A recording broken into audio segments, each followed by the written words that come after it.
Oh, tanjakan. Nafas bunyi. Nafas bunyi.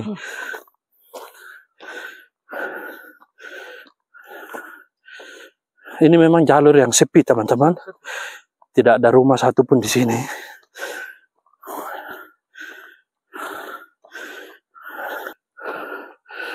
Ini jalur kemana nih? Jalan kebun. Oh, jalan kebun ya.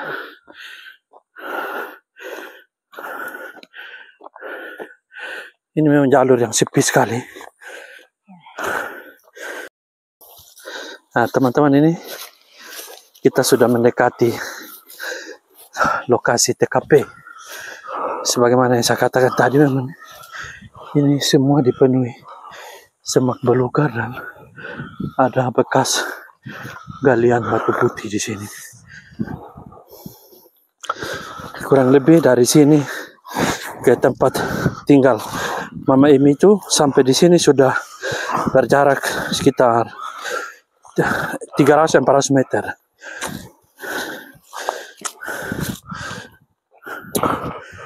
Oh, ini, dari sini kita bisa lihat sudah ada garis kuning, garis polisi yang dipasang oleh pihak kepolisian.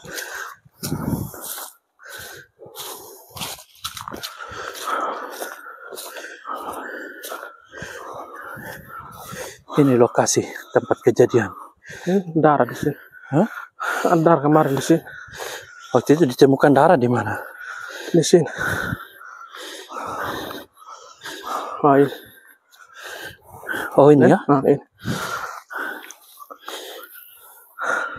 Ini lokasi darah di sini ya? Ini masih kelihatan sih lokasi darah. Apa bekas darah? Tidak ada lagi titik darah di sini ya? Tidak, cuma ini. Jadi menurut Bapak tadi itu yang cerita dari sini dia. Lihat ya. Kemudian di mana posisi itu? Oh, ini bekas ini dari perawat. Dari perawat kemarin. Di mana posisi jenazahnya? Di bawah situ. Masih di bawah lagi ya? Ini batas garis polisi di bawah. Batasnya, oke. Kita tidak bisa masuk ya. Kita harus hargai ini aturan. Kita tidak boleh merusak alat bukti atau barang bukti yang ada. Jadi kita lihat dari pinggir saja, teman-teman.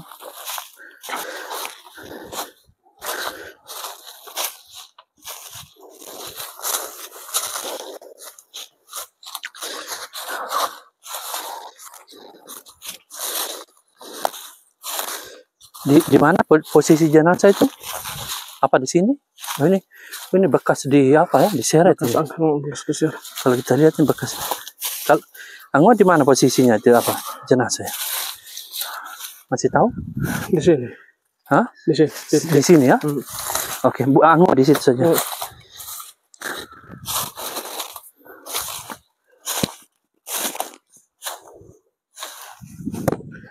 Jadi dia di sini ya? Pas itu. Jadi jenazahnya tergeletak di sini. Ya, teman-teman. Jarak dari titik darah itu ke lokasi jalan sampai ke tempat ini nih kurang lebih ya mungkin 10-12 meter. Mungkin kemarin kalau belum dibersihkan agak tertutup ya? Agak tertutup ya. Jadi itu yang barangkali menyebabkan mereka sedikit kesulitan untuk melakukan pencarian. Karena menurut informasi yang disampaikan oleh suami korban, bahwa mereka melakukan pencarian itu dari jam 8 malam sampai jam 6 pagi. Ya. Kemudian mereka melihat titik darah tadi di sana, yang akhirnya menjadi petunjuk untuk mereka melakukan penyisiran di area ini sampai akhirnya ditemukan ada anawida atau sejenis ukiran atau hiasan khas Sumba, kalung. Itu menjadi salah satu juga petunjuk. Kemudian ada pakaian, celana yang juga mereka temukan, dan itu membuat mereka semakin yakin bahwa korban tidak jauh dari titik tempat ditemukan barang-barang tersebut. Sehingga akhirnya setelah mereka melakukan pencarian, mereka temukan jenazah korban tergeletak di tempat ini. Menurut keterangan dari suaminya bahwa ada sejumlah tusukan, bekas tusukan benda tajam di sekujur tubuhnya.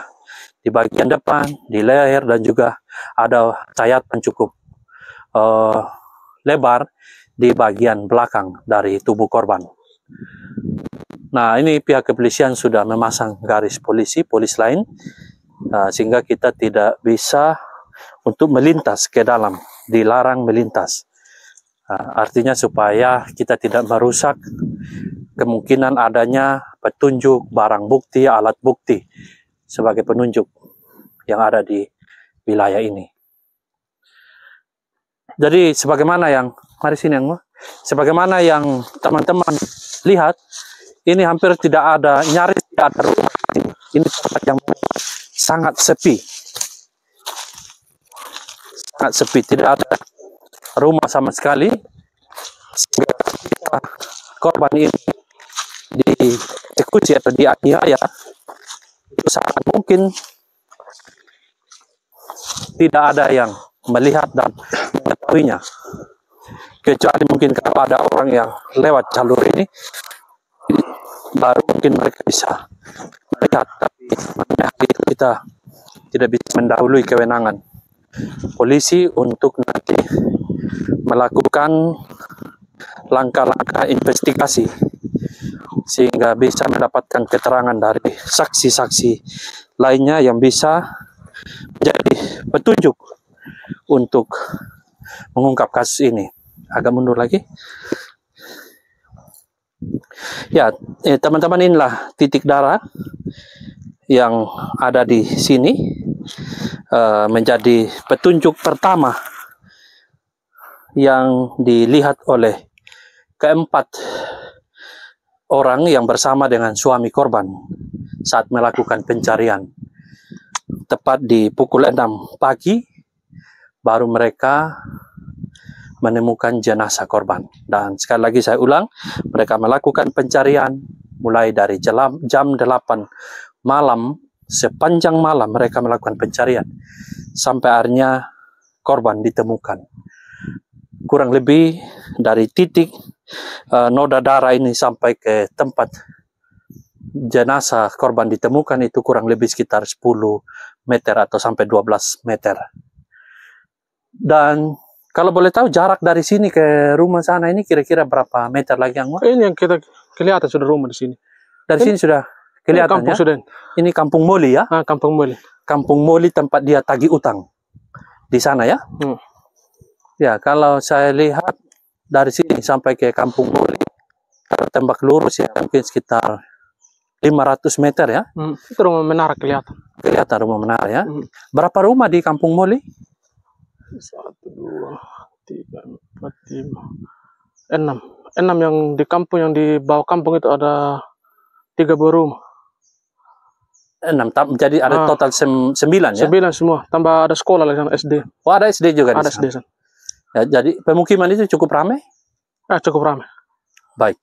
Ya, saya yakin pihak kepolisian sudah bisa melakukan tugas mereka, dan menurut informasi juga yang saya dapat bahwa pihak kepolisian sudah mengambil keterangan dari sejumlah orang untuk membantu dalam pengungkapan kasus ini. Dan dalam kesempatan ini tentu saya ucapkan terima kasih banyak kepada pihak kepolisian, para penegak hukum kita yang dengan sigap menyikapi kasus ini dan sudah menempuh langkah-langkah investigasi untuk mengungkap kasus ini. Kami terus mendukung upaya kepolisian untuk mengungkap kasus ini, dan kami doakan kiranya kepolisian berhasil mengungkap kasus ini, karena kejadian-kejadian seperti ini kalau tidak terungkap, bisa jadi ke depannya akan ada lagi orang-orang lain seperti Mama Emi yang dipersekusi, yang nyawanya dihilangkan, kemudian karena tidak berhasil diungkap, maka para